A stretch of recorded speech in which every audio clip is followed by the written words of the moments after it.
Para el CONET CVG Alunaza Simón Bolívar, es un gusto contar con la presencia de cada uno de ustedes en este conversatorio que tenemos hoy sobre la reivindicación territorial y cultural de los pueblos indígenas del sur de Costa Rica. Antes de dar inicio a las exposiciones y propiamente a la actividad, les voy a solicitar que por favor mantengan apagadas sus cámaras y mantengan apagados sus micrófonos, ¿verdad?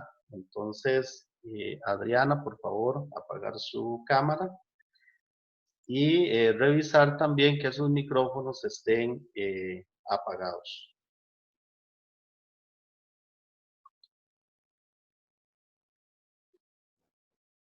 Bien, esta actividad, este conversatorio, reivindicación territorial y cultural de los pueblos indígenas del sur de Costa Rica, está organizado en el marco del cuarto simposio de patrimonio cultural Claudia Quiroz Vargas.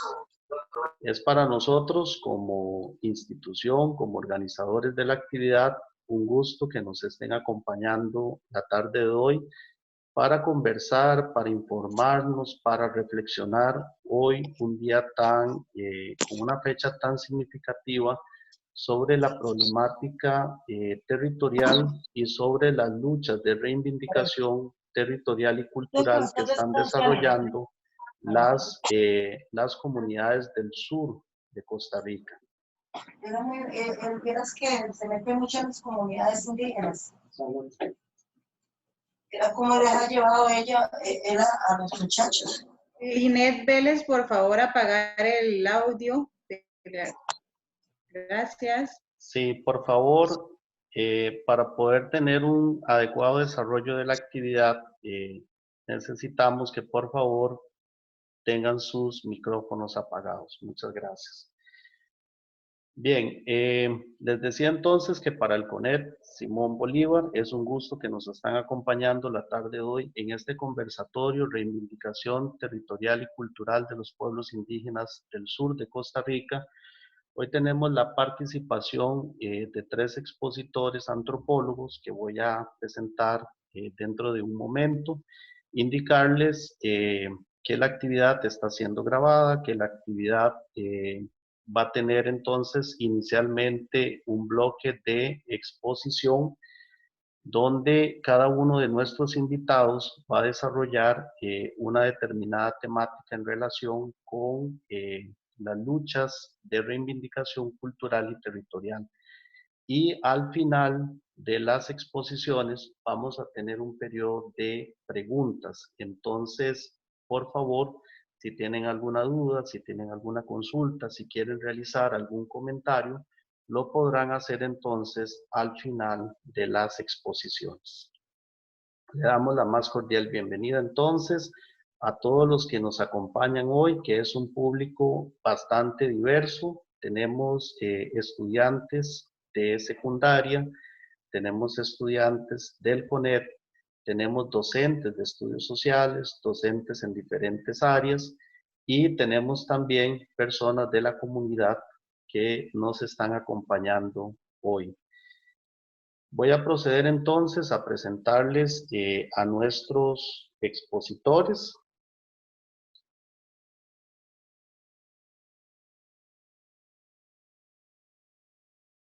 El primer expositor de este conversatorio es el antropólogo César Moya Arburto. Él es antropólogo por la Universidad de Costa Rica. Sus intereses investigativos se encuentran relacionados con los pueblos indígenas, sus luchas políticas y su autonomía, así como aspectos de sus conocimientos orales.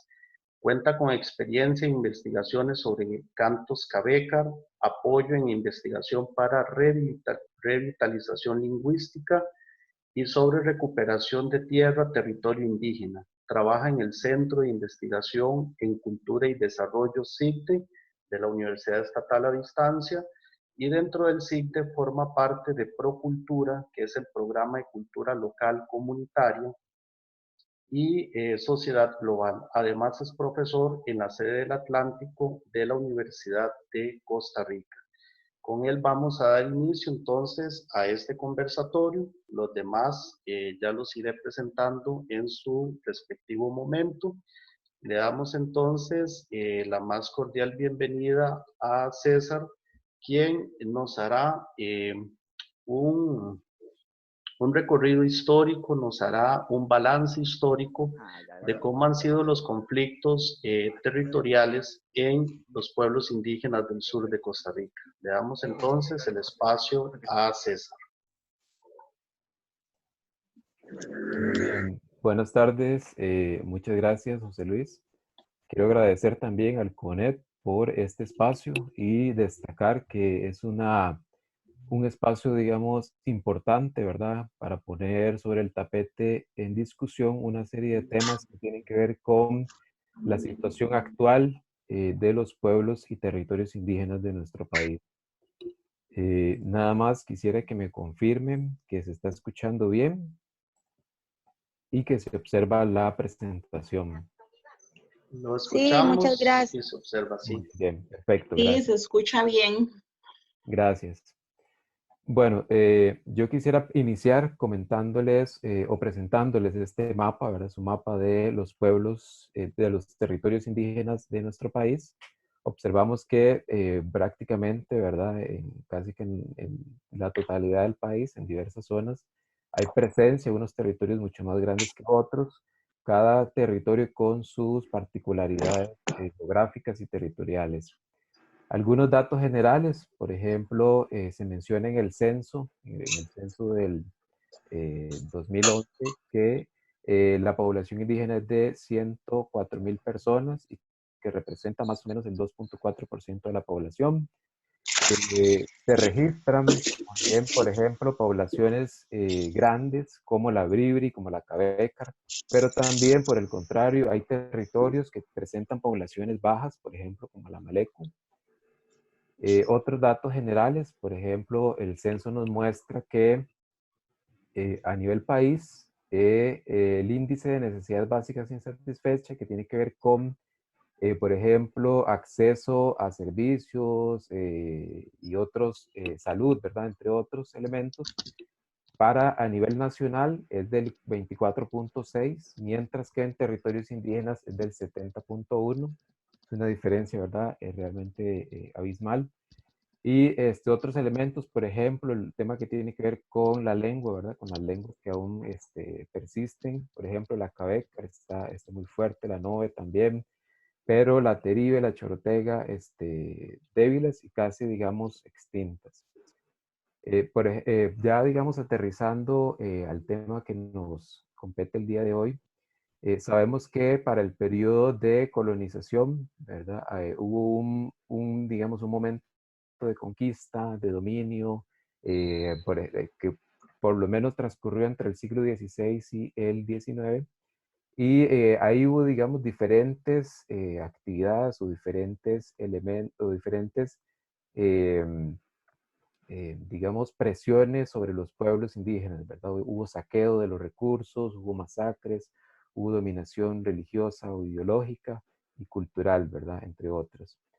Me llamó la atención en un artículo que estaba leyendo ahora, cómo en diferentes países se cataloga o se denomina, ¿verdad? El 12 de octubre. Entonces, por ejemplo, observamos que en España es el Día de la Fiesta Nacional, ¿verdad? Mientras que en otros países de nuestra Latinoamérica pasa, por ejemplo, desde el Día de la Diversidad Cultural, ¿verdad? Que ya es más un posicionamiento más crítico, hasta nombres que continúan aún, ¿verdad? Como el Día de la Raza, entre otros.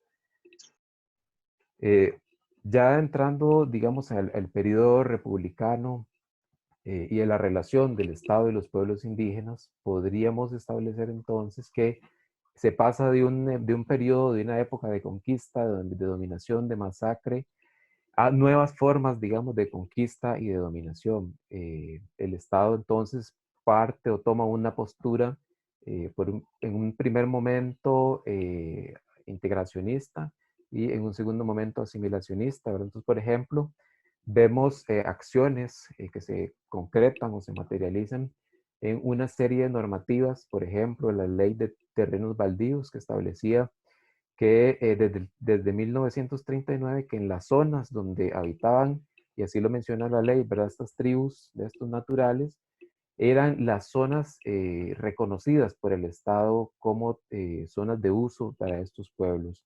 Posteriormente, en el 45, en 1945, bajo el decreto número 45, se crea la Junta de las Razas Aborígenes de la Nación, ¿verdad? Con una visión paternalista, proteccionista.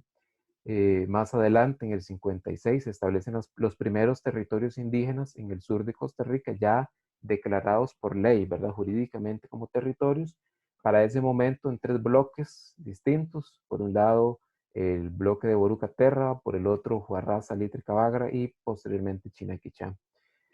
Posteriormente, esos territorios se dividen y son constituidos como territorios individuales o independientes.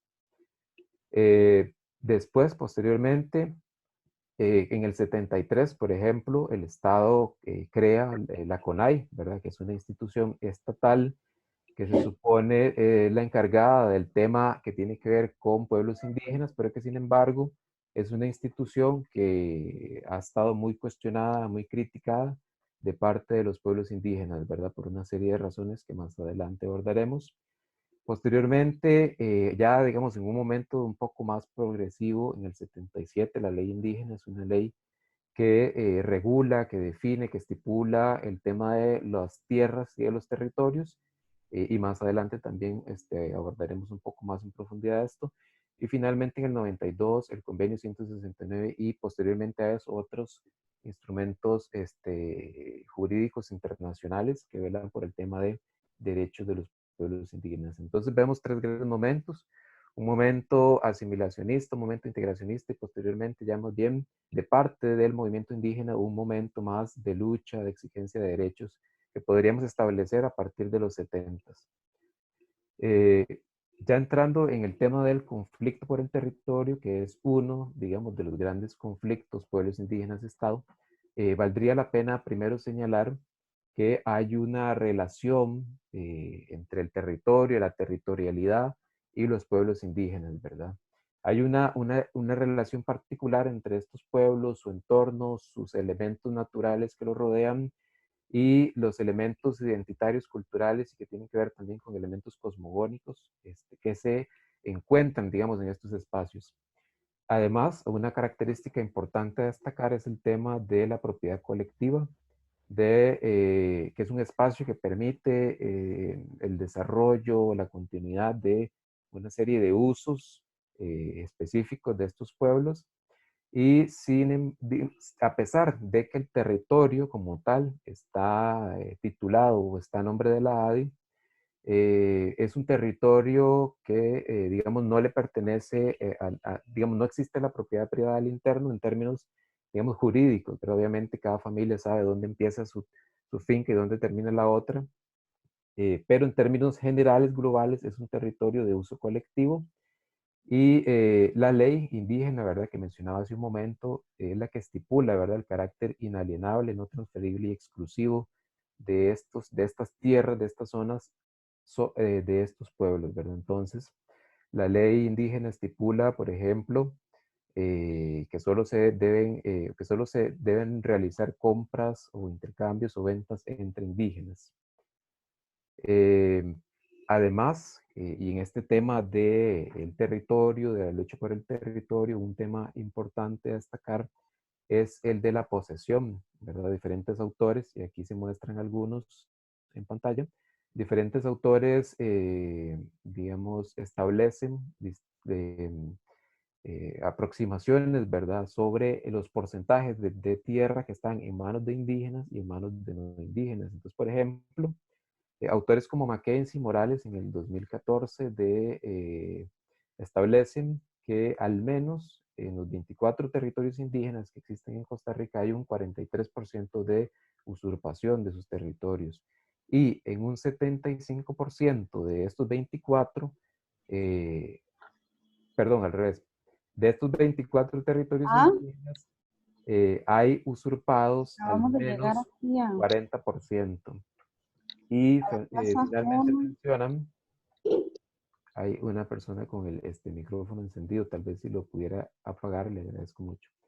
Y finalmente mencionan que solo 1 de cada 10 hectáreas se encuentra a derecho, es decir, se encuentra, digamos, en manos de personas o de familias indígenas. Por el otro lado, en esta tabla también encontramos algunos datos. Por ejemplo, el territorio de Telire dice que un 100% está en manos de indígenas, pero este es un territorio, digamos, de acceso extremadamente difícil. Entonces, esa es la razón de lo que podríamos explicar, ¿verdad? Por qué hay un 100% de posesión.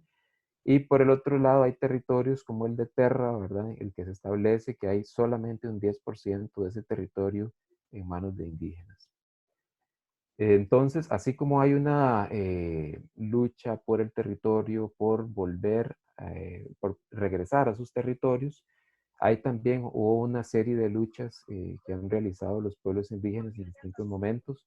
Por ejemplo, en Talamanca, en la década de los 30, se expulsa la compañía bananera y se dice que hay una intervención de los USECAR, ¿verdad? Que son digamos, un cargo específico que tiene que ver con aspectos religiosos. En la década de los 70 y en los 80 hay más bien grandes, fuertes movilizaciones y protestas contra intentos de explotación minera y explotación petrolera, igual en Talamanca. Y hay claramente, digamos, una fuerte organización política entonces en Talamanca, Bribri. Para 1992 hay también una fuerte presión indígena por la aprobación del convenio 169 y además, a partir del 94, que es cuando se establece el proyecto se publica en la Gaceta por decreto, que se establece en un primer momento el proyecto de ley de autonomía con el numeral 12.032. Hay también una fuerte lucha, ¿verdad?, por el pueblo indígena, por el movimiento indígena, por la votación de este proyecto. Finalmente, este proyecto es archivado luego de 25 años de estar en la Asamblea Legislativa.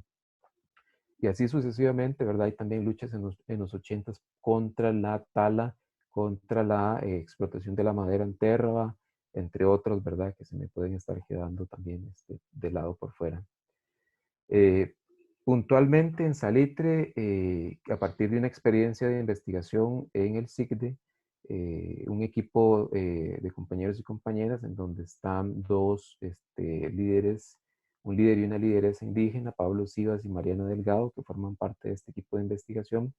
Se realizó un proyecto sobre las recuperaciones en Salitre. Entonces, en esa tabla pueden observar algunos datos de las recuperaciones por años y las cantidades de hectáreas recuperadas, y mencionar muy brevemente que, porque es un tema súper amplio, pero quisiera destacar algunos elementos, ¿verdad? Que a partir de las recuperaciones se regresa al territorio, ¿verdad? Muchas familias regresan al territorio, habitan el territorio, retoman el trabajo con la tierra, retoman el uso de la lengua bribri en este caso, cambia el uso, ¿verdad? A partir de las recuperaciones, antes de las recuperaciones, en muchas de estas fincas lo que había era pasto, era ganado. Las familias que entran recuperan y empiezan, digamos, a regenerar el bosque, a cultivar. Entonces hay un cambio, ¿verdad?, en el uso. Se destaca también el tema de la violencia, ¿verdad? Hubo momentos de violencia realmente fuertes, impactantes. Por ejemplo, en el 2013 en Río Azul, una familia recuperadora llega a un grupo de personas no indígenas y les tiran piedras, queman sus pertenencias, son golpeados, ¿verdad? Entonces fue un momento sumamente violento, y así hubieron otros momentos. Y finalmente mencionar o destacar que a partir de las recuperaciones en Salitre hubo también acciones de revitalización cultural. Por ejemplo, el AGUA, que es la autoridad, digamos, que tiene que ver con la medicina, en Salitre de los 70 no había, ¿verdad? Entonces, a partir también de o paralelo a estas luchas por la recuperación del territorio, hay también una revitalización de esta figura y de una serie de actividades comunitarias, por ejemplo, como las jalas de piedra, que ha habido por lo menos unas 3 o 4 ocasiones en Salitre que han venido realizando. Posteriormente también, esta investigación que les comento inició del 2010 al 2017. Posteriormente también En Salitre continuó recuperando territorio y aquí están algunos datos que quisiera mostrarles. Para ese momento, entonces, había un subtotal de 147 hectáreas y ahí vamos a ir viendo finalmente cuánto es la suma aproximada hasta el momento de las recuperaciones o de las hectáreas que se han venido recuperando. Y destacar también que Salitre fue el punto de arranque, digamos, a partir del 2010, que hubo una vigilia de parte de aliados y de parte de un grupo de indígenas en la Asamblea Legislativa que estaban exigiendo, ¿verdad?, que se votara el proyecto de ley de desarrollo autónomo de los pueblos indígenas.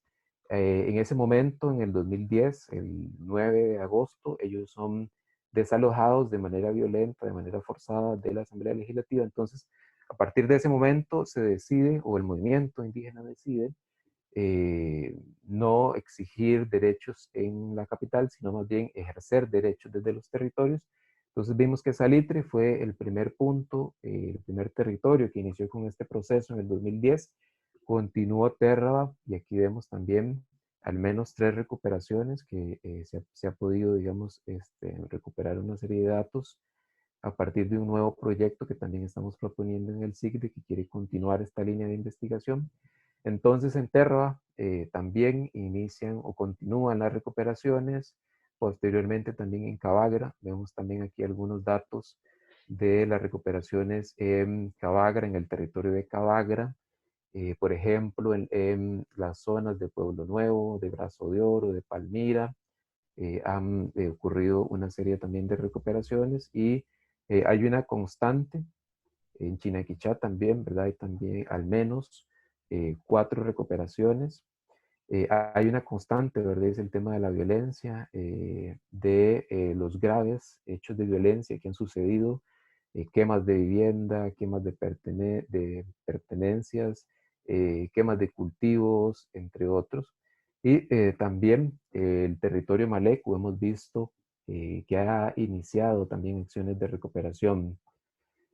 No voy a profundizar, digamos, en cada una de estas recuperaciones, pero sí quisiera dejar claro que hay una, digamos, una continuidad, una continuación, ¿verdad?, de estas luchas por el territorio, por la tierra.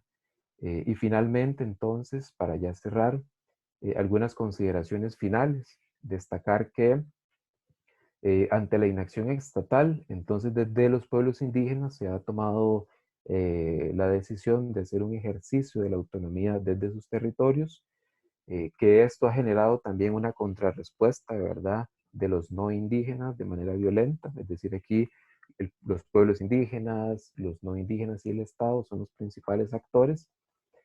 Hay también una constante, una imperante impunidad, ¿verdad?, como un elemento que se observa a partir de las denuncias que se hacen, que las familias, que las personas indígenas hacen de estos hechos de violencia, la impunidad, digamos, la no respuesta, ¿verdad?, el no saber qué va a pasar y ni siquiera, y en algunos momentos, inclusive que no se les reciben estas denuncias. Entonces hay, digamos, una serie de violencias que continúan y podríamos mencionar entonces que una de estas es la colonialidad, ¿verdad?, que continúa ejerciéndose desde el Estado como actor hacia los pueblos indígenas, que hay una clara demanda de derechos, ¿verdad?, que hay podríamos decir, un despertar, un nuevo momento, ¿verdad?, de exigencia de derechos, pero también del ejercicio de estos derechos.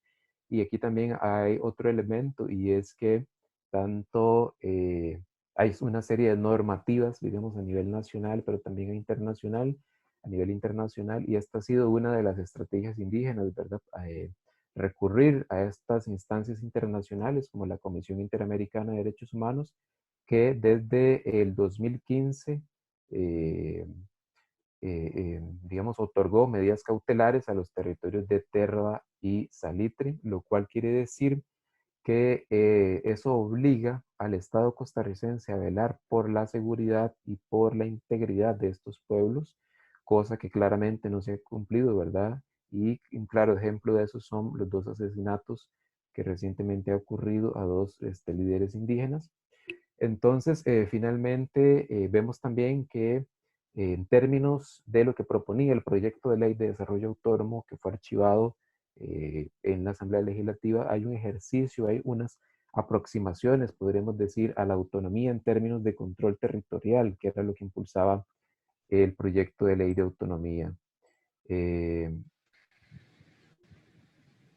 Además, ya para cerrar, a partir de estas acciones de recuperación, vemos también que hay una revitalización cultural o de algunos aspectos culturales y que hay también un juego político, por ejemplo, una doble cara, podríamos decir, ¿verdad? Por un lado, la imagen de Costa Rica hacia afuera y por otro lado, lo que realmente está sucediendo en los territorios indígenas y en otras, digamos, en otras poblaciones y en otras luchas en este país. Y dos elementos ya de cierre. Por un lado, que pareciera que es necesario un fortalecimiento y una consolidación todavía mayor de la autonomía y de los pueblos indígenas como actores políticos, ¿verdad? Para generar contrapesos al Estado y a las distintas instituciones y entes estatales. Y el Estado sería entonces, en conclusión, el único responsable por omisión, es decir, por lo que no hacen, por lo que no cumple de este conflicto, ¿verdad? Desde el movimiento indígena, por ejemplo, la posición es los no indígenas que están a derecho, es decir, los que ingresaron por lo menos antes de 1977, los que se conocen como de buena fe, en términos de que ingresaron antes de la ley, que se les indemnice y que se retiren del territorio, ¿verdad? Los que no están a derecho, pues se supone que deben ser desalojados según los términos que establece la ley. Entonces, finalmente, el cierre es que el Estado cumpla con lo que le compete y que se haga responsable, digamos, por esta situación de conflicto y de tensión, ¿verdad?, que está venido ocurriendo.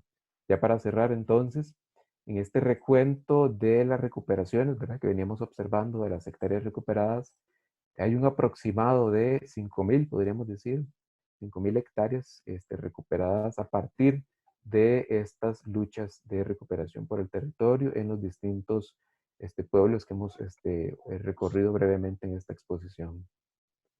Agradecerle su atención y hasta aquí sería mi intervención. Muchísimas gracias al antropólogo César Moya por esta exposición tan clara en la que nos hacía un balance histórico de cómo ha sido el proceso de reivindicación territorial en las comunidades del sur de Costa Rica.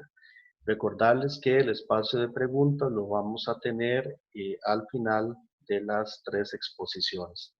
Seguidamente vamos a tener la participación de Ernesto Araya Vargas. Él es antropólogo con especialización en arqueología y en este momento está desarrollando un proyecto de revitalización lingüística del idioma Nobe en la comunidad de Alto Laguna de Osa, con el líder indígena don Luis Palacio Quirós. Ernesto nos va a hablar precisamente de otro de las grandes temas que trae la reivindicación territorial, que es la reivindicación cultural, porque no puede haber cultura sin territorio, y esto es básico para comprender también las luchas de los territorios indígenas. Si no se tiene el derecho al espacio, al terreno, no se tiene derecho al final a la cultura. Entonces vamos a darle el espacio a Ernesto para que haga su presentación. Muchísimas gracias por la oportunidad, José Luis. Quisiera saber si me están escuchando. ¿Me pueden decir sí o no, por favor? Sí, sí escuchamos. Sí, escuchamos. Perfecto, muchísimas gracias. Primeramente agradecer a los compañeros de CONET, agradecer a todas las personas que decidieron sumarse a la actividad.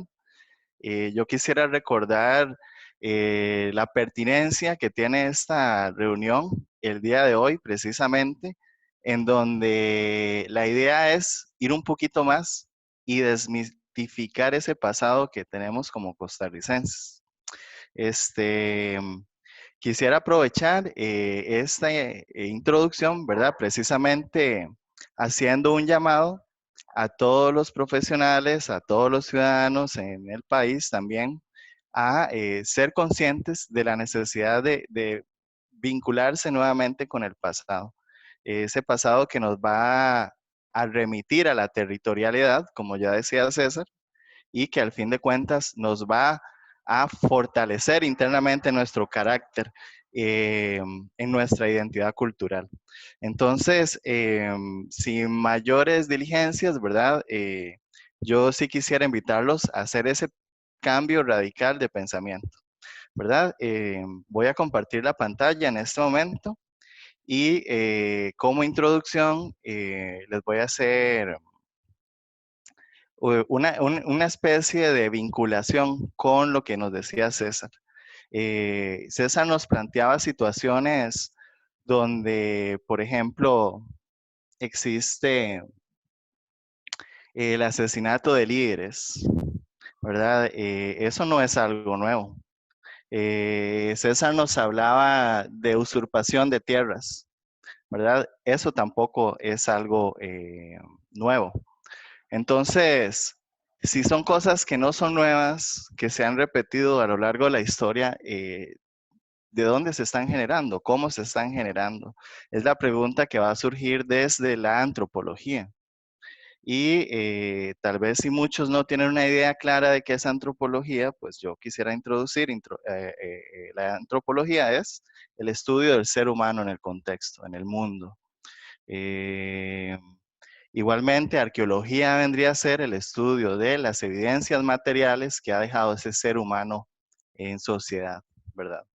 Entonces, sin mayor dilación, vamos a empezar, ¿verdad? Yo soy antropólogo con especialidad en arqueología. Me he vinculado en el área de la etnografía, en el área de la antropología social, a lo que es las reivindicaciones por la lengua, las reivindicaciones por la tierra.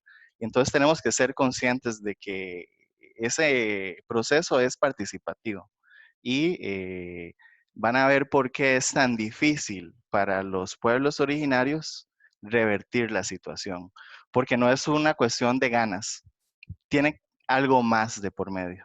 Y a eso es a lo que la antropología nos va a dar acceso, ¿verdad? Este cuadrito es la pintura del rescate de Dulce de Tomás Povedano a principios del siglo XX, finales del siglo XIX, y hace referencia a una etapa de la conquista en el Pacífico Sur, cuando Vázquez de Coronado logra pacificar a los indígenas, ¿verdad?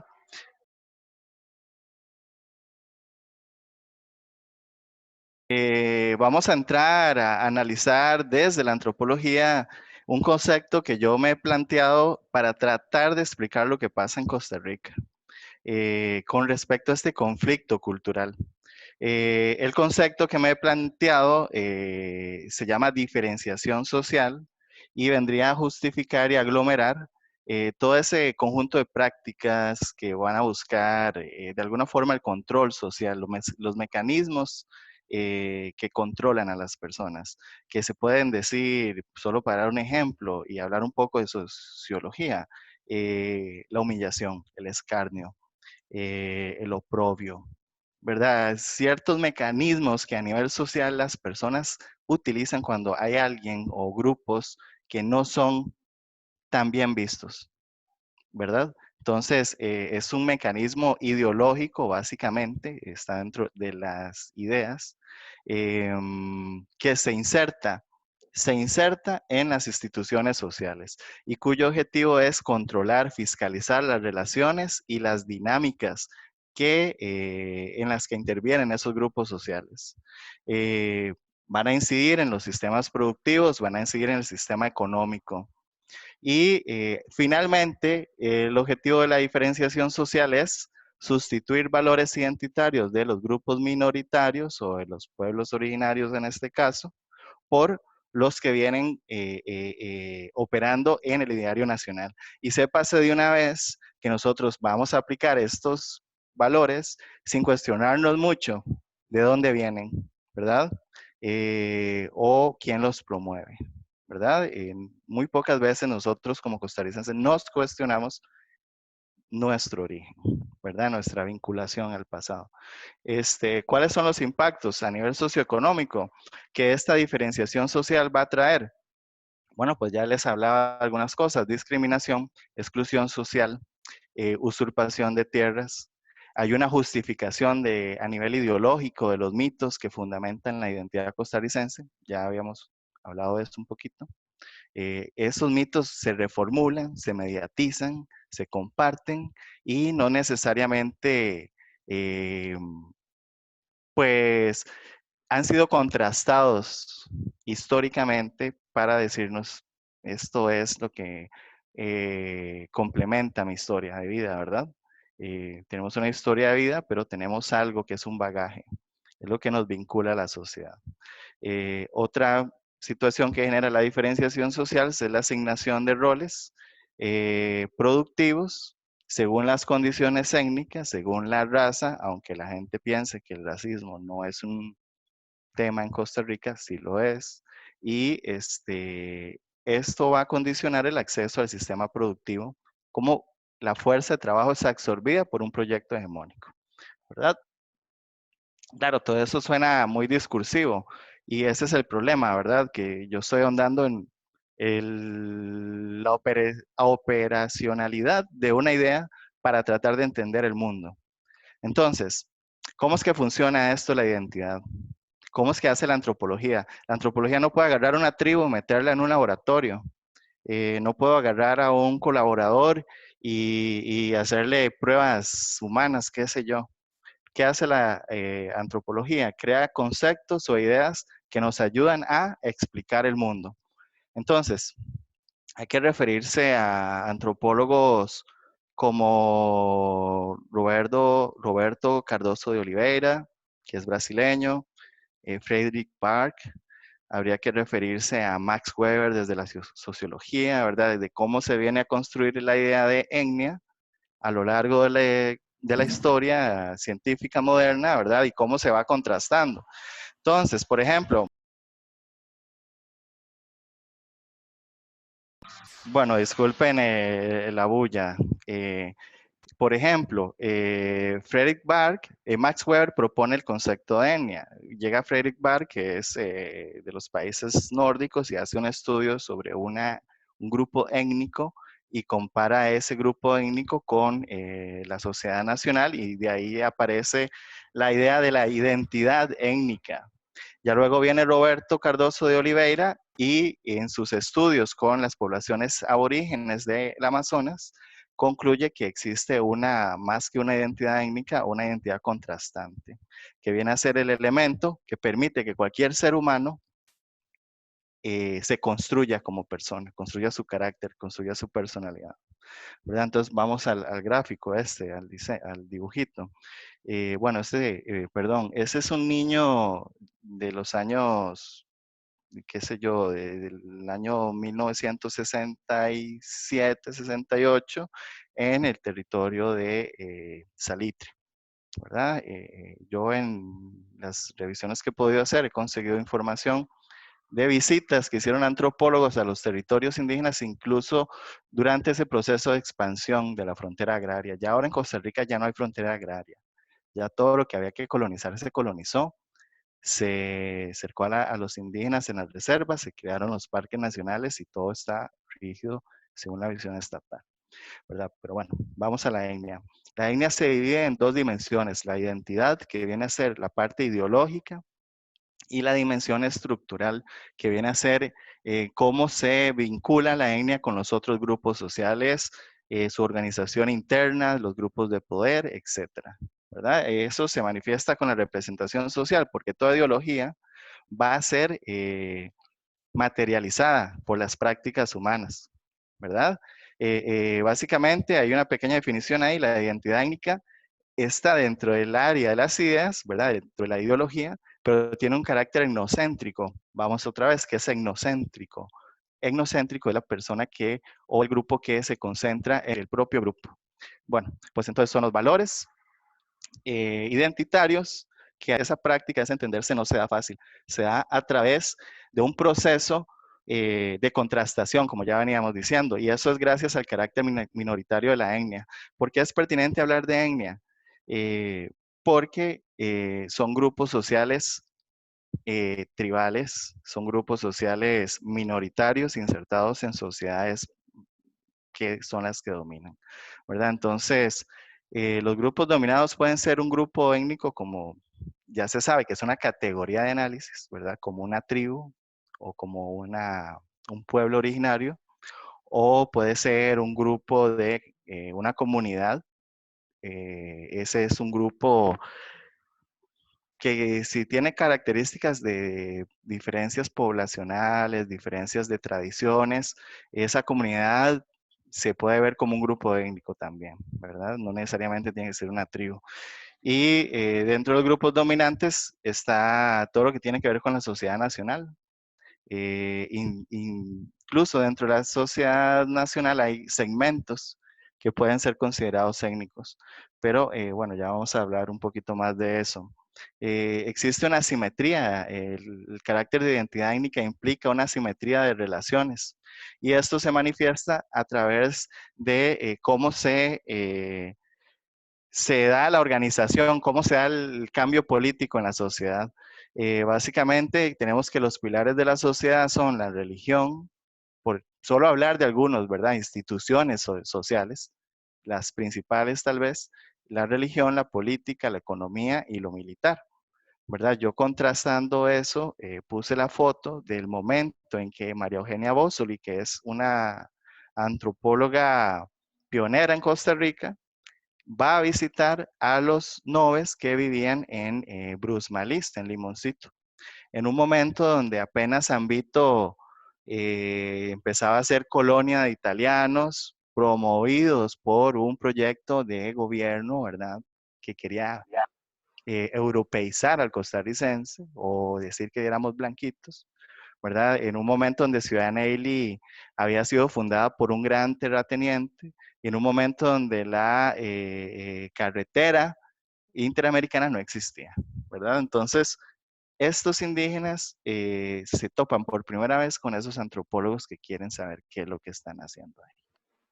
Cosa que no debería ser porque estos pueblos originarios han habitado este territorio muchísimo antes que nosotros y se han movido de un lado de la frontera al otro desde muchísimo antes que tal vez nosotros hubiéramos nacido, ¿verdad? Entonces, cosas que hay que tomar en cuenta, lo incoherente de esta sociedad, pero ya van a ver que tiene que ver con la construcción de la identidad, con el manejo de la ideología, ¿verdad?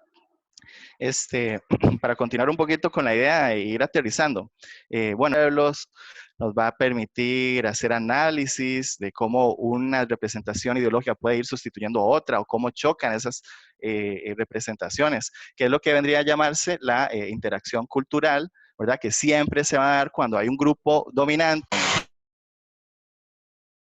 un grupo que es el dominado, ¿verdad?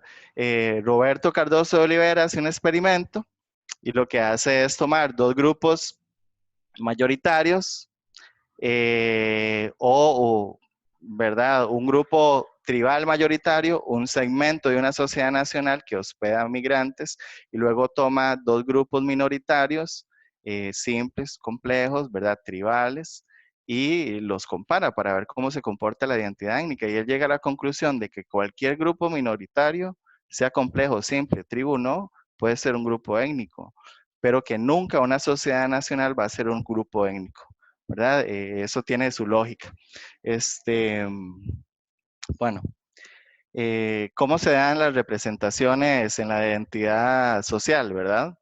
Estas ideologías, estas representaciones de la diferencia, ¿verdad? Que no se nos olvide, son ideales compartidos por un amplio grupo de la sociedad, son prejuicios, son estereotipos que nosotros no nos cuestionamos, son los mitos sociales que se han creado, la Suiza centroamericana, el costarricense blanquito, el campesino cholito, el campo bucólico, el grano de oro, todo eso son construcciones que han servido a un proyecto de nación. Esta es la fotografía de Pedro Bejarano, que era un cacique en ese momento de 1960 y 50, 60. Habían casi que dos caciques principales, Pedro Bejarano y Marcucio. Hubo conflicto entre ellos porque al llegar el blanco, uno piensa cómo vamos a enfrentar esta realidad. Rechazo, negación. El otro piensa, bueno, vamos a negociar las tierras y vamos a sacarles provecho. Entonces hay una disputa ahí de cómo enfrentar ese contacto, cómo se va dando esa interacción. Y la historia contó que el que tuvo la forma más coherente de enfrentarse a esa opresión fue Pedro Bejarano. Esta banderita que ustedes ven ahí es la bandera de la Nación Nove, que ellos tuvieron en su momento en la comarca una autonomía, y eso estuvo vinculado a un proyecto religioso reivindicativo que se llama Mamachi, ¿verdad? Que es un proceso sincrético donde se mezcla el catolicismo con las creencias tradicionales y la cosmovisión. ¿Qué es lo que pasa con la ideología? Que nos va a proponer un mundo normado, va a tener como eje, ¿verdad? Un estilo de vida o un credo, ¿verdad? Va a ser un credo político, religioso, militar, empresarial. La cuestión es que esta ideología tiene un eje, incluso puede carecer de una ideología coherente, pero si es un estilo de vida, qué sé yo, consumismo X, yo soy skate, yo soy, no sé qué sé yo, tantas distintas tribus urbanas que hay, pues entonces eso es seguir una ideología aunque no haya nada planteado, ¿verdad? Y tiene un tiempo y un espacio determinados. Muy rápido para terminar esto, el proceso de construcción identitaria. En él vamos a ver que todos tenemos este proceso para poder producir de alguna forma el conocimiento, el entendimiento de uno mismo, para ubicarnos en el mundo, ¿verdad? Y ese proceso va a necesitar de un flujo de valores, ¿verdad? Esto es independiente de la ideología. La ideología puede ser artificial, creada, pero el proceso de construcción identitaria, según lo que se ha estudiado, según lo planteado desde la ciencia y desde la antropología, se da sí o sí en la contrastación, en el reconocimiento del otro frente al nosotros, que es lo que se llama famosamente la otredad. Entonces aquí vemos a la otredad, ¿verdad? Relacionada al individuo, y esa otra edad al mismo tiempo va a permitir un intercambio o un flujo de valores de la identidad cultural, del mundo conocido, del entorno y lo colectivo, ¿verdad? El colectivo, el grupo inmediato en el que esa persona o individuo se centra, ¿verdad? Ese es un proceso que se da independientemente. Luego, quisiera como introducir, no sé si estoy con buen tiempo. José Luis, ¿me escuchas? ¿Cuánto me queda? Sí, 8 minutos, Ernesto. Ok, muchísimas gracias. Bueno, gente, en realidad el trabajar de forma independiente, sin ese yunque que es el trabajar para el oficialismo, es muy difícil si no hay una fuente de financiamiento, ¿verdad? Porque estas comunidades, ya lo decían por ahí, 77% de índice casi de abandono, diría yo, ¿verdad? César lo decía. Imagínense que en Alto Laguna no hay electricidad, no hay agua, recogen el agua de la montaña. El ICE llegó y puso unos paneles en 1990. Algunos funcionan, los que funcionan sirven para una refri o el tele y nada más. Ellos tienen que sembrar para subsistir, y lo difícil de sacar los productos de la tierra en un camino que en invierno, porque estamos hablando de que Alto Laguna se encuentra a la par de Corcovado, es súper difícil por la alta pluviosidad, ¿verdad? Entonces es un lugar donde definitivamente, no sé cómo yo llegué, por casualidad, por cuestiones del destino, tuve la felicidad de conocer a don Luis y a su familia y a esta comunidad indígena. Entonces, en conversaciones, él planteó la preocupación de que no existe educación indígena, de que en el país no existe un colegio indígena. No existe una escuela aborigen, no existe una universidad de los pueblos originarios, no hay forma de registrar la lengua, no hay prácticas o espacios donde a más allá del núcleo familiar se puedan compartir la lengua materna. Entonces, ¿qué me plantea don Luis? Yo quiero una universidad NOVE, yo quiero un colegio NOVE, donde se hable NOVE, donde se recuerden los usos de las plantas, los usos de la madera, se vincule el ciclo del mundo, del entorno, con la sociedad humana, básicamente. Los facilitadores son don Luis Quiroz Palacio, un señor de 68 años, doña Celia Mendoza Montezuma, su esposa, que es una señora mayor también, y ellos, por iniciativa propia, porque proponen ese problema, deciden tomar la acción, ¿verdad? Cuando deciden tomar la acción, yo dije, ok, yo puedo llegar y apoyar, yo puedo facilitar, pero yo no les puedo decir a ellos lo que tienen que hacer, ¿verdad? Entonces es un poco difícil. En unos proyectos más allá de lo oficial, de la universidad, de lo académico, en realidad ustedes en Costa Rica pueden estar seguros que van a encontrar 1000 barreras, 1000 formas de que se les complica todo, ¿verdad? El territorio de Alto Laguna, ustedes ven las casitas, ubicado en la provincia de Punta Arenas, vendría a ser este territorio de acá, aquí está Corcovado, Golfo Dulce, y estos 5 territorios, Cotobruz, Sabrojo, Montezuma, Conte, Urica y Osa, serían los territorios NOVE, ¿verdad? Es un proyecto que se generó, como yo repetía, por el interés de ellos. Sin embargo, las dificultades que tienen que enfrentar, ¿verdad? Ahora actualmente con la pandemia, pues nadie se va a acercar a la casa de 2 personas mayores a conversar y a aprender. En principio estaba dirigido a los jóvenes para que pusieran en práctica la lengua, porque se da en los territorios indígenas que durante los años mediados del siglo XX era mal visto hablar la lengua. Entonces hay una generación de adultos que no han podido enseñarle a sus hijos, adolescentes, cómo se habla. Porque hablar español era lo que iba a traer el progreso, lo que iba a traer lo bueno.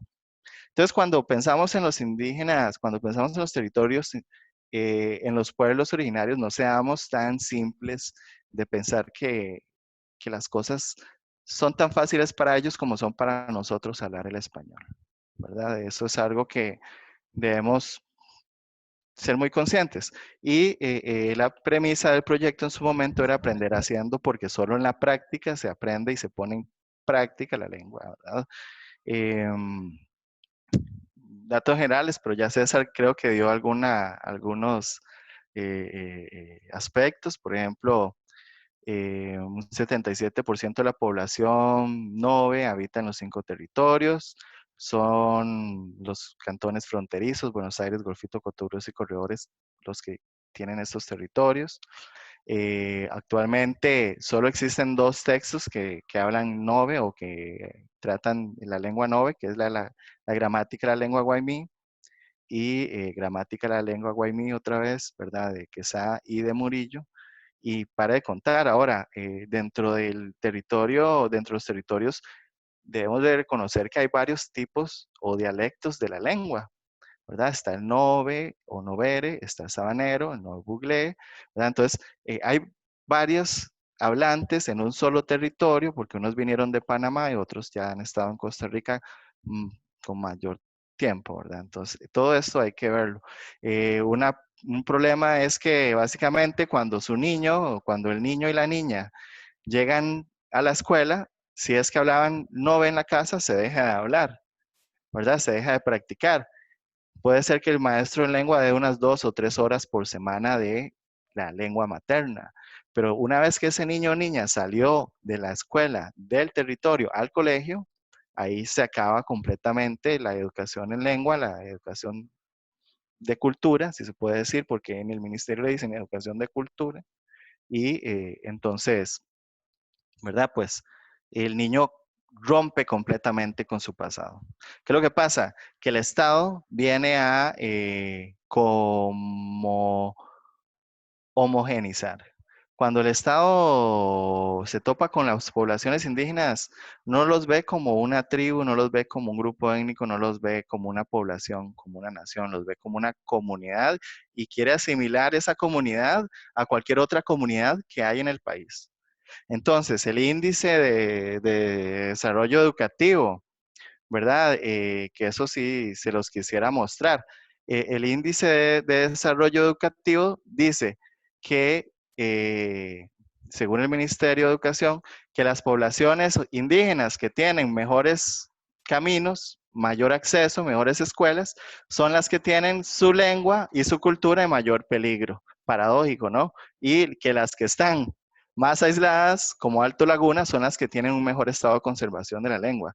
Entonces, ¿verdad? Ahí vemos donde el aspecto ideológico de la construcción de la diferencia justifica una política de Estado a nivel educativo. Seamos un poco, pues, ¿verdad? Quisquillosos y preguntémonos hacia dónde va en esas políticas del Estado, ¿verdad? O sea, no es solo votar y cada 4 años y ni siquiera ver el programa de gobierno. Después de no ver el programa de gobierno está en que alguien está aplicando políticas, ¿verdad? Entonces hay que verlo. ¿Qué es lo que pasa con las ADIs y qué es lo que pasa con la forma de organización tradicional de los pueblos indígenas? Según lo que yo he podido observar en el territorio de Alto Laguna, que las ADIs son creación de DINADECO, de la Dirección Nacional de Comunidades. Y como tal, como es una imposición desde arriba, tienen que pasar un proceso de transición, de adaptación, de imposición, y eso pudo haber tardado unos 15, 20 años desde que se crean las ADI, y ya hoy en día pues ya tienen un trabajar más fluido. Pero eso no significa que estén dando respuesta a las problemáticas educativas, porque por ejemplo nosotros, en nuestro caso particular, nunca recibimos un apoyo de la Asociación de Desarrollo. Yo creo que sería todo. No sé cómo lo ven, si todavía tengo tiempo. Creo que ya estamos, Ernesto, con el tiempo. Sí, muchas gracias. Sí, bueno, muchísimas gracias entonces a Ernesto, nuestro segundo invitado a este conversatorio, con el tema de la reivindicación cultural y los esfuerzos que está realizando también en la reivindicación de la lengua en Alto Laguna. Les voy a presentar a nuestro tercer invitado. Él es Denis Segura Ugüeta, que es antropólogo, es licenciado en educación no formal. Denis es activista en diferentes grupos de arte urbano, es parte también de la Escuela Comunitaria del Sur y es también un gran activista en el arte comunitario y ha desarrollado diferentes proyectos de educación no formal en muchas comunidades del Valle Central y de la zona norte. Y obviamente pues ha trabajado también con poblaciones o en territorios indígenas. Denis nos va a hacer una reflexión en torno a la manera o a las maneras en cómo vemos desde fuera los territorios indígenas y cómo podríamos ir cambiando poco a poco esa concepción que a veces tenemos de estos territorios y de estas poblaciones. Entonces, le damos la bienvenida a Denis. Muchas gracias, José Luis. También un agradecimiento al CONED por el espacio, a las personas que lo hicieron posible también, a todos ustedes por estar presentes y compartir este tiempo de conversación reflexiva en torno a todas las situaciones que aquejan a los pueblos y los territorios, porque precisamente en el marco del día de hoy ya son 525, ¿no? 27 años, dependiendo de dónde estemos hablando también, de colonización, de herencia colonial, de muchas bajezas humanas en realidad, pero también de oportunidades y procedimientos que han generado nuevas formas de reivindicación progresiva a través del tiempo, ¿verdad? Entonces esto también declina un poco la balanza hacia ciertas formas en las cuales podemos empezar a ver y a dialogar en fin de sanear o subsanar estas relaciones tan agredidas a través de la historia. Bueno, yo les voy a conversar un poco sobre el tema, o más bien sobre la forma en la que se identifica para nosotros los SICUAS, por lo general, así se nos llama la mayoría de veces en territorios indígenas, y esto no responde a ningún agravio por raza, sino más bien es una forma de distanciamiento y diferenciación del otro. Yo quería primero, ahora que recuerdo, hacer memoria también a la vida y herencia histórica y su labor también de don Demetrio Lázaro. Don Demetrio es un compañero, bueno, fue un compañero de la escuela comunitaria donde nosotros hemos estado trabajando ya varios años.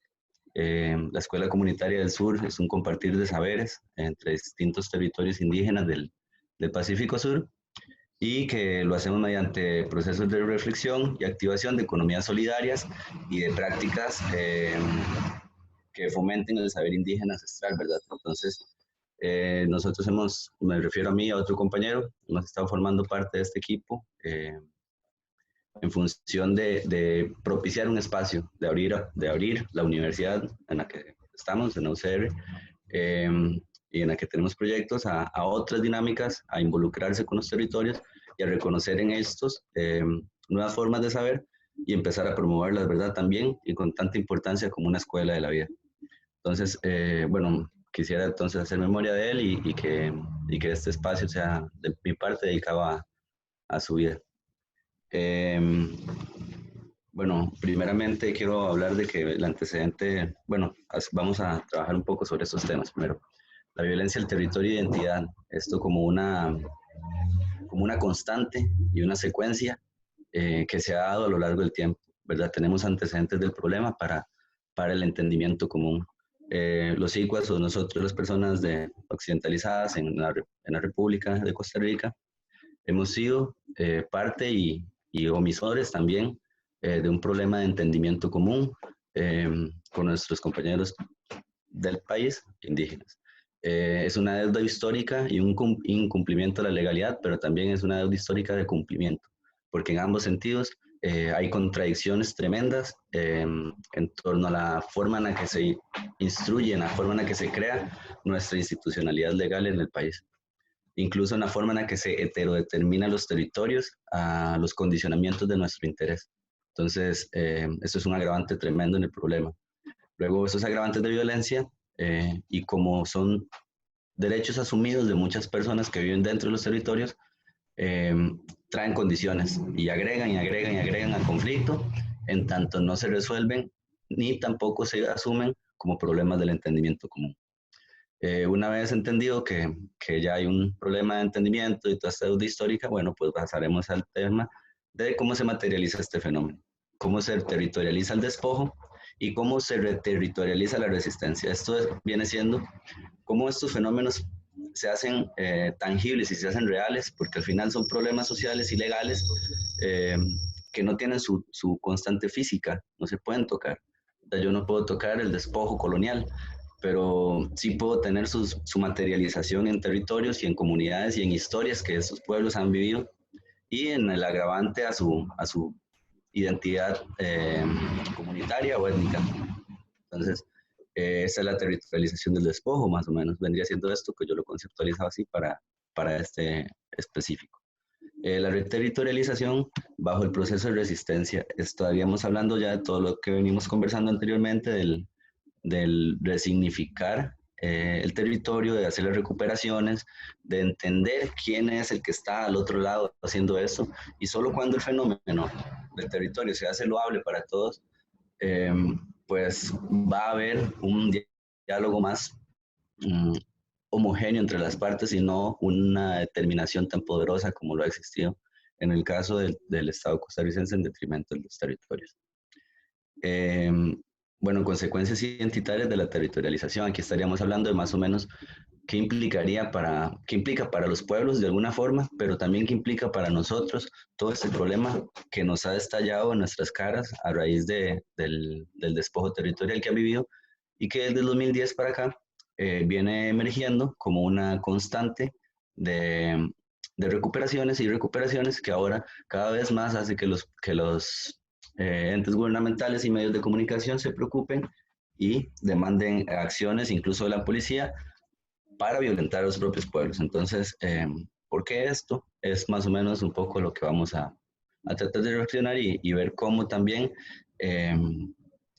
podemos intentar identificar cómo esto nos afecta, ¿verdad? Porque de alguna forma esto está dañando el conjunto social en completo y implica un mayor grado y una escalada en las acciones de violencia continua. Bueno, tenemos que hay una negación autoritaria de la autoridad, como lo mencionaba Ernesto anteriormente. Esta imposición de leyes, esta secuencia de leyes incumplidas, esta secuencia de acontecimientos de agresión, es una negación autoritaria de la autoridad. Estamos viendo personas que en su propia identidad, en su propia constitución y hasta en su propio territorio están siendo violentadas. Entonces, eso viene a ser un antecedente que agrava la violencia. Ese antecedente es previo y, como vimos, es una herencia colonial, ¿verdad?, del despojo, y es previo a cualquier institución de ley. O sea, si aquí en el país se hizo la primera ley en 1939, tenemos entonces que las situaciones de violencia autoritaria son previos a esta instrucción de la ley. Además, la ley se hace bajo el concepto de territorios baldíos. Ahí resuena tremendamente la conceptualización que utilizan el Estado para definir los hábitats y los espacios vivenciales y comunitarios de los pueblos indígenas. Estamos viendo una forma sumamente despreciable o despreciativa más bien de denominar el espacio habitacional de Adeli y su ecosistema.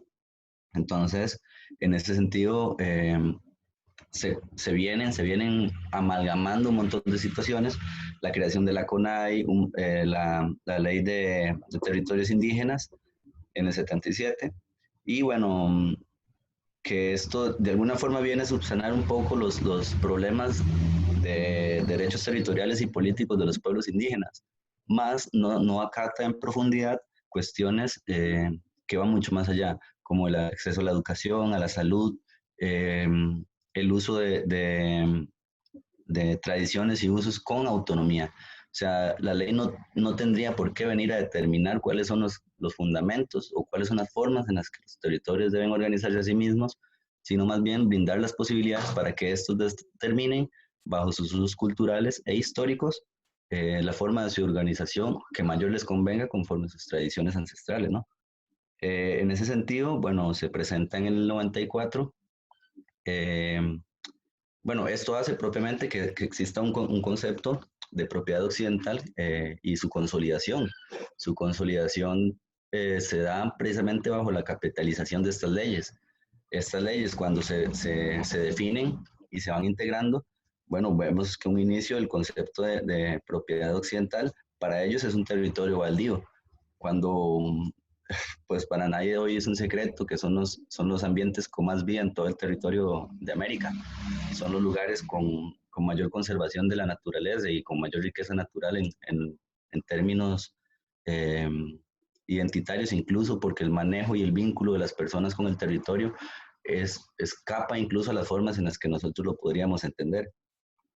Tanto así que hay frutas y hay alimentos que se comen solo en ciertos momentos para ciertas tradiciones o para ciertos rituales.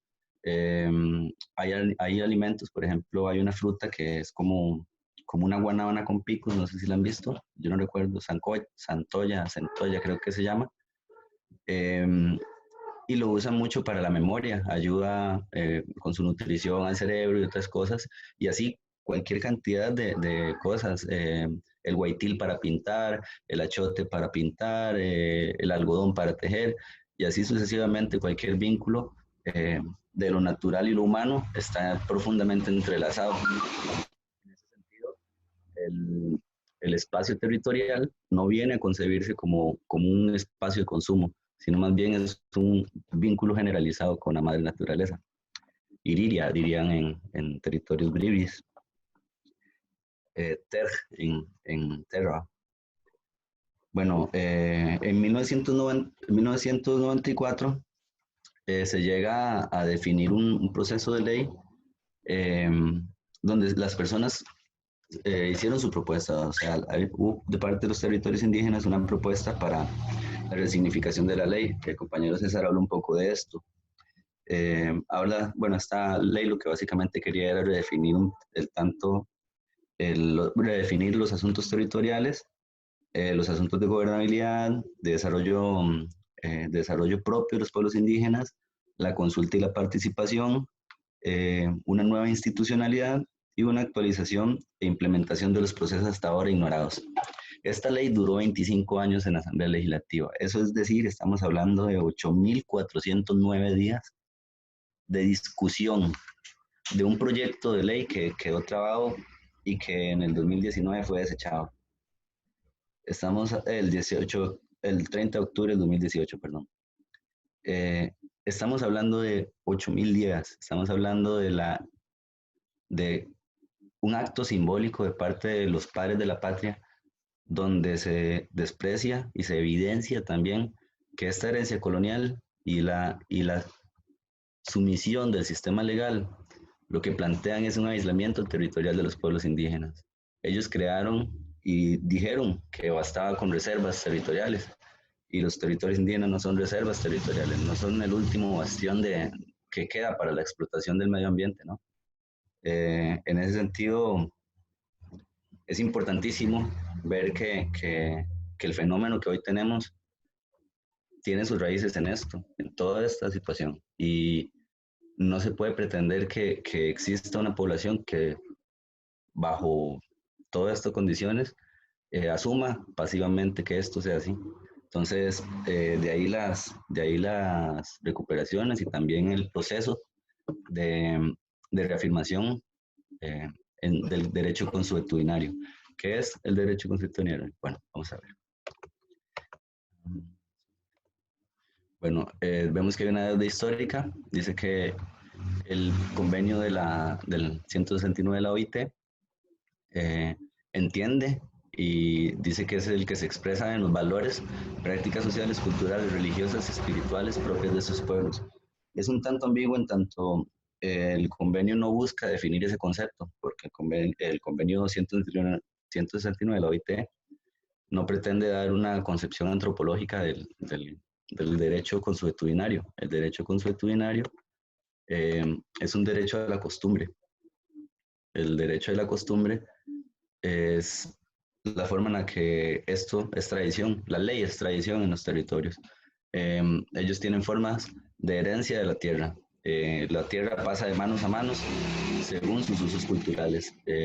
Si no me equivoco, los compañeros noves son matriarcales, su herencia de la tierra no es patriarcal como en el caso de nosotros los occidentales, que generalmente es patrimonio lo que se tiene, sino que allá las mujeres son las dueñas de la tierra y muchas otras cosas que se dan a través del manejo de la tierra. Lo sabrá mejor en esto que yo, porque esa no es como la comunidad con la que he tenido mayor relación. Sin embargo, sí sé que esas cosas pasan, y pasan de pueblo en pueblo, y con variedades culturales tan increíbles como de una comunidad a otra, y tan grandes las distancias entre una comunidad y otra, que no puede existir una ley que defina exactamente qué es qué para cada una, porque no hay posibilidad de interpretación legal a semejante concepto. En ese sentido, se dice que se expresan valores, prácticas sociales, culturales, religiosas y espirituales propias de estos pueblos. Ahí acaba, porque precisamente es la comunidad la que tiene su derecho a reconstruir cuál es el mecanismo, o a construir más bien cuál es el mecanismo bajo el cual estos valores de la vida social se van a organizar y se van a ordenar. En ese sentido, entendemos ahora sí que la ley de autonomía indígena, bueno, no, la ley indígena más bien, que es la del 1977, bueno, nos dice que los territorios indígenas están supeditados a las formas de organización de las asociaciones de desarrollo, por ejemplo, lo que también nos mencionaba Ernesto de la DINADECO. Este mecanismo niega, por ejemplo, los consejos de mayores. Acá, por ejemplo, vemos a Terencio, él es Terencio Nájera. Terencio es un compañero perteneciente al Consejo de Mayores Broran. Acá está el compañero, si no me acuerdo, se me va el nombre, pero él es del Consejo de Mayores de Anuhuacpa, eso es en Cabagra. Acá lo que estamos haciendo es un intercambio de saberes con la escuela comunitaria. Este canasto de nuestros guacales, acá está nuestra mesa de trueque y por ahí está la olla común. Esto se los menciono porque son prácticas que estaban situadas y territorializadas en la cotidianidad de ellos siempre. El canasto de guacales viene siendo como nuestro trastero y las mesas de trueque como nuestros mercados y las ollas comunes pues como comida solidaria, como cuando uno invita a alguien a comer a la casa. En ese sentido, la forma en la que se manifiesta la cultura se expresa en el territorio. Si estas prácticas estuvieran generalizadas en las comunidades, estos espacios que nosotros tenemos acá de la escuela comunitaria no fuesen necesarios, porque no tuviéramos que iniciar procesos de revitalización de los procesos culturales y de los intercambios culturales. Entonces, vemos cómo el proceso de exclusión, el de despojo, redujo muchas comunidades a un espacio común, porque aún la comunidad resiste e intenta reivindicar esos encuentros y esas dinámicas culturales. En ese sentido, vemos que los sistemas indígenas buscan un reconocimiento de su proceso, de sus procedimientos propios y amparados en la historia y el saber localizado, legitimado por los convenios y además a raíz de toda una condición previa. Esta expulsión de la asamblea que se dio en el 2010 es el detonante. Los indígenas son sacados de la asamblea legislativa. Ellos estaban exigiendo la aprobación de su ley de territorios indígenas, que fue al final desechada, como ya vimos. Y bueno, pues las comunidades dicen, pues nos toca activar nuestras formas consuetudinarias, apelamos al derecho indígena, nuestras costumbres, y inician los procesos de reivindicación utilizando la democracia directa, que también es una garantía constitucional del costarricense. Invocando el derecho a la costumbre y ante una urgencia social. Hay una entera comunidad en peligro. Y ya habían incluso, como comentaba César, ya había incluso declaraciones de organismos de derechos humanos llamando a corresponder y a velar por la atención a estas situaciones. Bueno, se dan agravantes de violencia. Bueno, que vemos, por ejemplo, la casa en Cabagra, este es el Usure. El Usure es una casa de constitución cosmogónica y cosmovisión, y llena de cosmovisiones, donde aquí se ordena de alguna forma la lógica en la que los bribris ven el mundo, el universo entero. Este es el espacio del Consejo de Mayores, el espacio de reuniones del Consejo de Mayores de Cabagra. Y bueno, acá estábamos precisamente en la escuela comunitaria. Esta casa se venía construyendo y esas personas aquí han sido blancos de ataques porque estas casas fueron construidas en una recuperación territorial precisamente.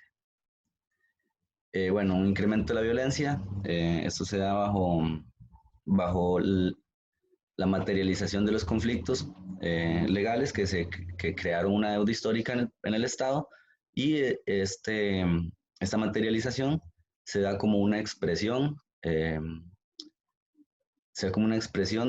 proceso histórico. Es una extensión del proceso colonial, no hay una ruptura con la República, sino lo que vemos más bien una consolidación del mismo, de las formas de organización de la tierra, la distribución territorial, y en consecuencia, pues, una secuencia de agresiones, ya sea institucionales, el engaño por parte de muchas empresas, que es también terrible, cuando vemos las zonas que están en las zonas fronterizas de Salitre y las zonas fronterizas de Cabagra respecto a las piñeras, podemos notar perfectamente que son sitios frontera, incluso con desechos desechos agrícolas o con plásticos que dañan el entorno, y lo que se puede notar es una directa contrastación con un bosque casi que primario y un monocultivo. También hablamos de engaños en el sentido de que el indígena, por necesidades impuestas, fue víctima de comprar chanchos comprar tierras por chanchos o por un vehículo o no sé, alimentos incluso. Entonces, ese proceso de expropiación debido a la imposición cultural, pues es un arraigo tremendo de la colonia, es la extensión de la misma, y bueno, el ultraje empujan a procesos de democracia directa avalados por ley, pero de desconocimiento generalizado. Es decir, existe una gran cantidad de la población del país que desconoce plenamente sobre estos proyectos de recuperación y interpretan las recuperaciones como faltas a la ley nacional y no como un proceso reivindicativo. Entonces, ¿qué vemos? Que las personas que son expropiadas de las tierras en las cuales se encuentran como usurpadores, pues consideran, y tal vez no por culpa, no por criterio personal lo hayan hecho, sino porque son herencias de un familiar que ya lo había hecho anteriormente y el contexto lo han postergado tantas décadas que ahora pueden estar los hijos de los que hicieron esa usurpación, pues sufriendo las consecuencias del acto. Y sin embargo sigue siendo un evento contrario a la ley y bueno, pues se asume como no lo es. Entonces al asumir esto, inicia la violencia y pues vemos que un usure como el anterior que vimos es prendido en llamas por una ignorancia del proceso debido bajo los términos de la ley. Bueno, aquí quería como hacer una cita que es un contexto muy lejano, que es con Ludwig Wittgenstein. En 1944 dice que ningún grito atormentado puede ser mayor que el grito de un solo hombre, o mejor, ningún tormento puede ser mayor que el que puede sufrir un solo ser humano. Todo el planeta no puede sufrir un tormento mayor que el que una sola persona. Esto lo menciono porque quería trabajar un poco el tema de la violencia y desgranar lo que es lo que ha sucedido. Esto Wittgenstein lo escribe cuando en 1944 acababa la guerra, la Segunda Guerra Mundial.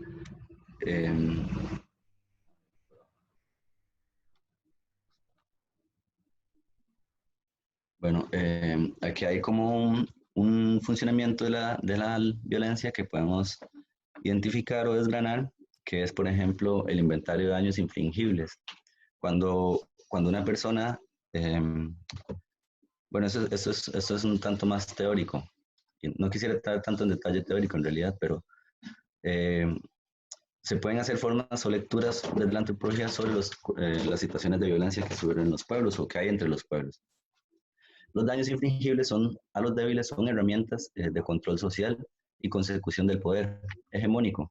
Es decir, el poderoso, por antonomasia, va a tener como un bagaje, una gran cantidad de cosas con las que puede violentar a las personas. Así, por ejemplo, recibimos impuestos, así, por ejemplo, pues se nos ponen cargas sociales a nosotros y no a empresas. Así, por ejemplo, se recluye a personas a barrios urbanos marginales. Así, por ejemplo, hay exclusión educativa, y etcétera. Cada una de estas situaciones, como si fuese una gran administración del Estado, del poder, se consolidan sobre las personas. Y esta consecución del poder hegemónico, es decir, del gran poderoso, implica que haya un rechazo a prácticas de democracia directa y recuperación territorial, que detonan el conflicto in situ. Entonces, las recuperaciones han hecho que detonen las prácticas de violencia iniciales.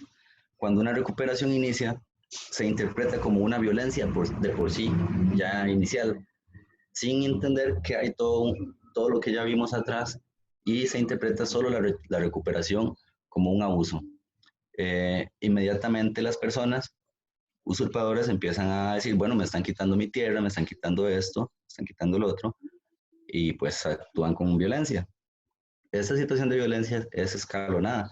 pero también es atizada, ¿verdad? Entonces el terror como lógica accionaria y validado desde un orden jurídico ausente. Eso es lo que sucede, que vemos como, como una lógica de terror, como una forma del Estado ausente, induce en las personas actitudes de violencia bajo el desconocimiento de causa. Esta autoproclamación y proposición de la violencia al final es autonomía, porque es una violencia que no es controlada, no es dirigida de alguna forma, sino que escala por sí sola, porque en tanto más agreda yo a una persona, ya vemos que quemaron una casa, funcionó. Bueno, ojalá mataron a una persona, mataron a Sergio, funcionó, porque no hay nadie enjuiciado. Bueno, van quemando otra casa, funciona, pues entonces sigámoslo haciendo, ¿verdad? Así vamos a recuperar nuestras tierras, dicen los usurpadores, y así se prolonga y se institucionaliza de alguna forma la violencia. Esta expresión constreñida es con la cual el Estado actúa. La expresión constreñida viene siendo hacerse la víctima, digamos. Es decir, yo en eso no tengo responsabilidad. Por ejemplo, el Estado dice, bueno, nosotros estamos en la obligación de garantizar la integridad de las personas, pero los agresores siguen haciéndolo.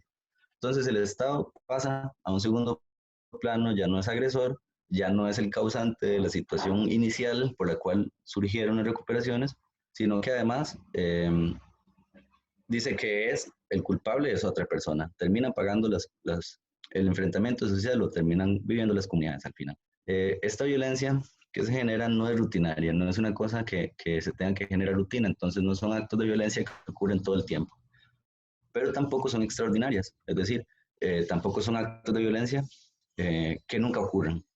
En ese sentido, los actos de violencia empiezan a normalizarse y se autoproclaman.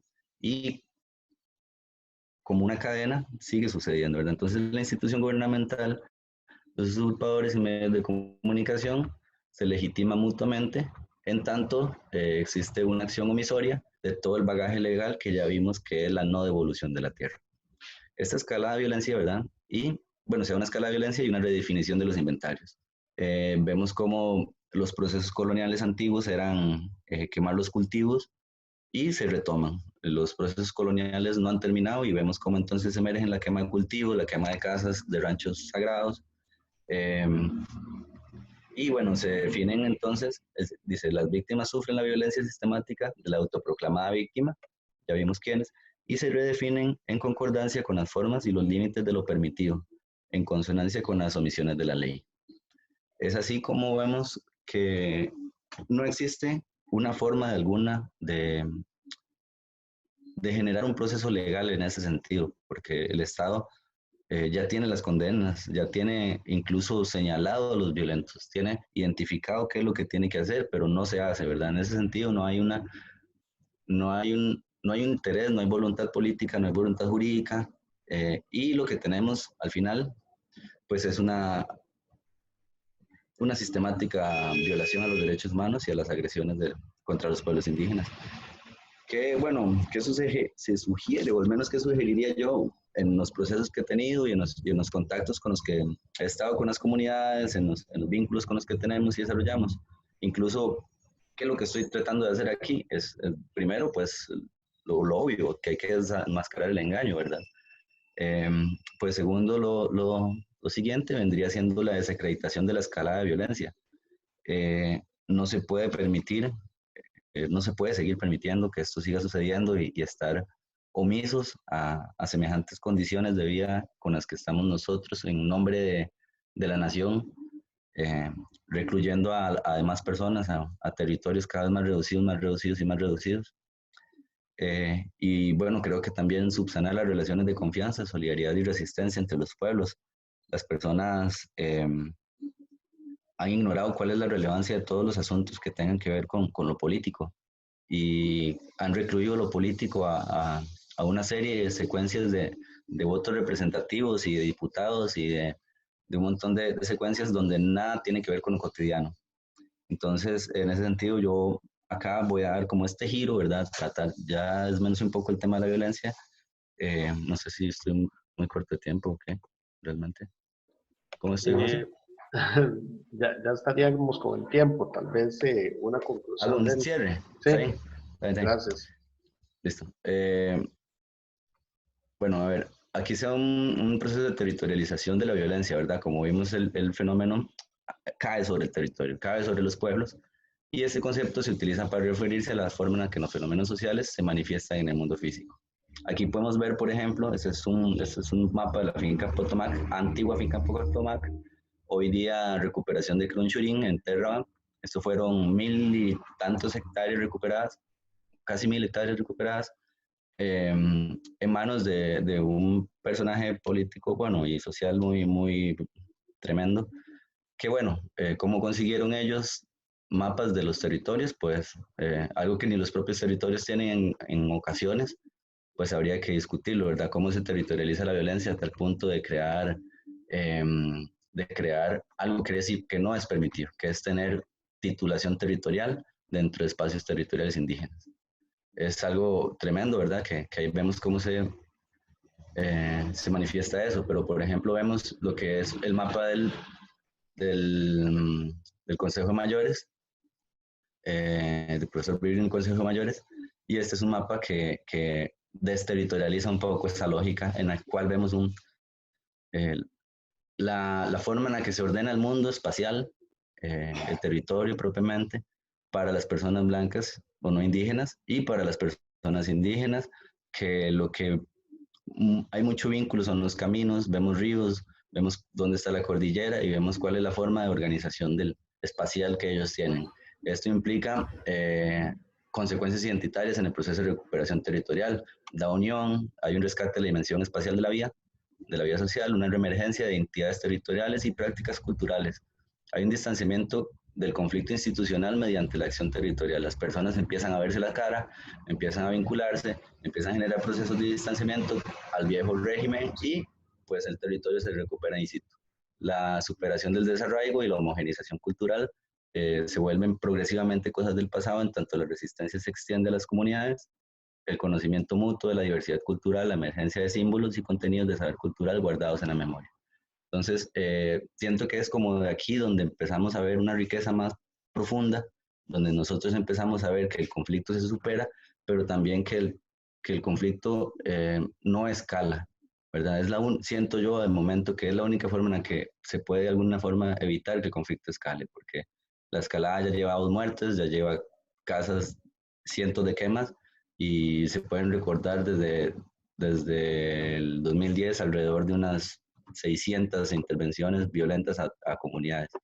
Entonces, invitar a la gente que haga conocimiento, que busque, que se informe, que sea empática con los procesos de los demás antes de emitir un juicio, que no ignore cuáles son las demandas de las personas, hablando de esto incluso desde los territorios indígenas hasta, por ejemplo, con los mineros avangareños, con los coligalleros, ¿verdad? O sea, hablamos de que hay diversidad cultural en cualquier tipo de comunidad y que es de alguna forma urgente iniciar procesos de diálogo porque el desmembranamiento que ha hecho la pandemia también de los vínculos sociales es tremendo. Entonces, invitarles a eso y llevarlo como reflexión ahí ustedes. Ahí vemos al compañero Demetrio de espaldas eh, con su camisa de las fiestas ancestrales de Boruca. Y eso sería de mi parte. Muchísimas gracias a Denis por esta conferencia, ¿verdad? En la que hace también un recuento importante de cómo se han venido desarrollando estas situaciones de violencia en los territorios indígenas y cuál debería ser nuestra posición fuera del territorio al respecto. Agradecemos mucho, Denis, la participación. Gracias.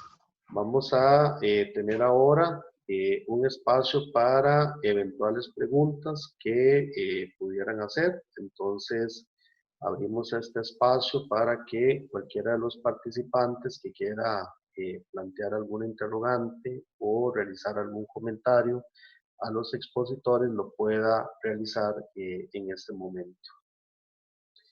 Sería entonces, ya fuera que levantaran su mano o que encendieran su micrófono para realizar la pregunta.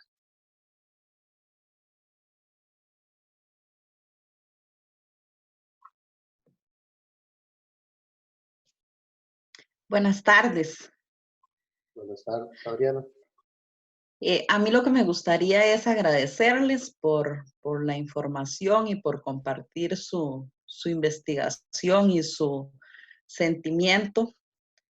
Eh, Solamente, muchas gracias.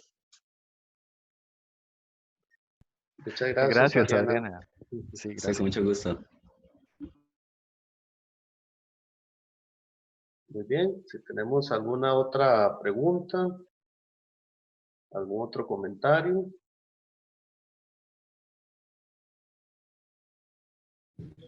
Yo en lo personal, bueno, buenas noches. Primero, Buenas noches. quería agradecerles también porque me parece muy importante que nos eduquemos como costarricenses de culturas que hemos venido olvidando y aparte de personas que sea como sea, igual necesitan apoyo y comprensión de nosotros como pueblo, ¿verdad? Y es importante aprender las culturas y educarnos más que todo en base a los pueblos indígenas, ¿verdad? Así que muchísimas gracias por tomarse el tiempo para educarnos, informarnos y al profesor también la institución de Lunasa por tomarnos en cuenta para que aprendamos un poquitito más del tema. Con mucho gusto, Ashley. Buenas noches a todos. Buenas noches. Buenas noches también. Quisiera Buenas noches. agradecerles por el gran aporte que ustedes están haciendo del conocimiento que tienen.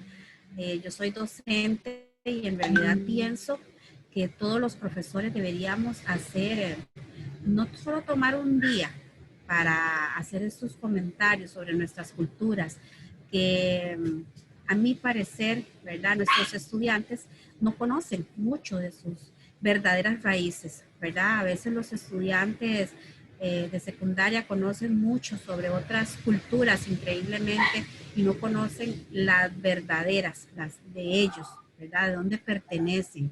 Y por lo tanto no es culpa de ellos, sino que los adultos no les hemos explicado cómo ha sido todo este procedimiento que ha tenido la historia costarricense. Bien lo decía, creo que don César Moya apenas entré, un país sin historia, ¿cómo va a tener un territorio en sí, verdad?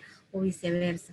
Entonces, agradecerles muchísimo y decirle a todos los jóvenes que están presentes el día de hoy que a través de la investigación y de los artículos que los profesores aquí presentes nos están brindando, podemos conocer aún más, que no nos quedemos con esa duda, que seamos investigadores de nuestras propias raíces, que tenemos muchísimos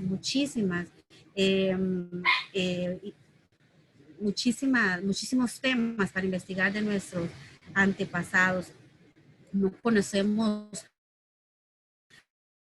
el poder de las hierbas que tenemos en nuestro territorio, no conocemos mucho de lo que es los árboles más importantes que hay y son básicos porque es de la tierra donde venimos, de nuestra querida Costa Rica, ¿verdad? Y no olvidar siempre que estas culturas, ojalá pudiéramos no recordarlas como un día nada más, sino por siempre, tenerlas presentes a la mano, ¿verdad? Muchísimas gracias, de verdad. Gusto, Lizeth. Buenas noches.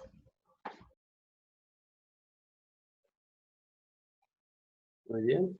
Si tenemos alguna otra consulta o comentario, tenemos el espacio abierto todavía.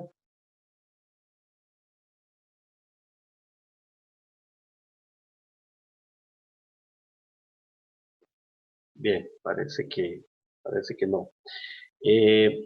Bueno, para ir concluyendo entonces con este conversatorio, que es un granito de arena que hemos hecho, tanto los expositores como el CONET CVG Lunasa Simón Bolívar dentro de este marco del Simposio de Patrimonio Cultural, es un granito de arena precisamente para lo que ustedes han mencionado, para comprender, para reflexionar sobre esta problemática que no es una problemática únicamente de los pueblos indígenas, sino que es una problemática nacional. porque los pueblos indígenas son parte de nuestra nación. Bien lo dice el artículo 1 de nuestra Constitución Política, que somos una nación pluricultural y multiétnica. Entonces, debemos aprender a poner en valor que esta problemática no es una problemática de territorios indígenas, es una problemática que tenemos como país y todos de alguna manera somos parte. Y hemos querido entonces abrir este espacio de reflexión precisamente para crear esa conciencia ciudadana, esa conciencia que es fundamental para transformar las realidades. Entonces, agradecemos muchísimo la participación de ustedes, la paciencia para dar por concluida esta actividad. Agradecemos enormemente a los expositores, a Ernesto, a César, a Denis, ¿verdad? Por el tiempo que se han tomado para tener esta participación en esta actividad. Y quisiera terminar haciendo lectura de una dedicatoria que hace la historiadora espartana Claudia Quirós en su libro La Era de la Encomienda. Hoy, 12 de octubre, una fecha muy particular, una fecha que nos invita a reflexionar, y quisiera hacer entonces, a manera de cierre, esta dedicatoria que, al igual que lo hizo doña Claudia Quirós en 1990, que dedicó su trabajo de investigación de este libro, La Era de la Encomienda, queremos dedicar esta actividad, este conversatorio, a nuestros pueblos originarios. Con profundo respeto y admiración a los indígenas costarricenses, protagonistas fundamentales de nuestra historia colectiva, papel que asumieron desde 1502 con su heroica lucha por enfrentar la agresión, el saqueo, la sobreexplotación y la deculturación que caracterizaron la dominación española. A sus descendientes, que desde el siglo pasado son víctimas de la negligencia estatal, de la usurpación de sus tierras y sus recursos naturales, además de la indiferencia del resto de los costarricenses. Particularmente dedicamos este trabajo a los indígenas, que gracias a su lucha cotidiana por sobrevivir y conservar su identidad como pueblo, subsisten precariamente en varias zonas de nuestro país, mostrándonos una continuidad cultural que se prolonga hasta nuestros días. Que los procesos reales analizados en esta actividad coadyuven tanto a fortalecer esa identidad como a lograr que las reivindicaciones por la posesión de sus tierras y de sus recursos naturales, por un espacio de participación y acceso a los bienes nacionales, por el derecho de ser ellos mismos, por la oficialización de sus lenguas, por la libertad de expresión y la tramitación de sus cédulas de identidad, sean una realidad inmediata. Agradecemos entonces nuevamente la participación de ustedes y damos entonces por concluido este conversatorio. A todos y a todas, muchísimas gracias. Gracias, buenas noches. Muchas gracias, buenas noches.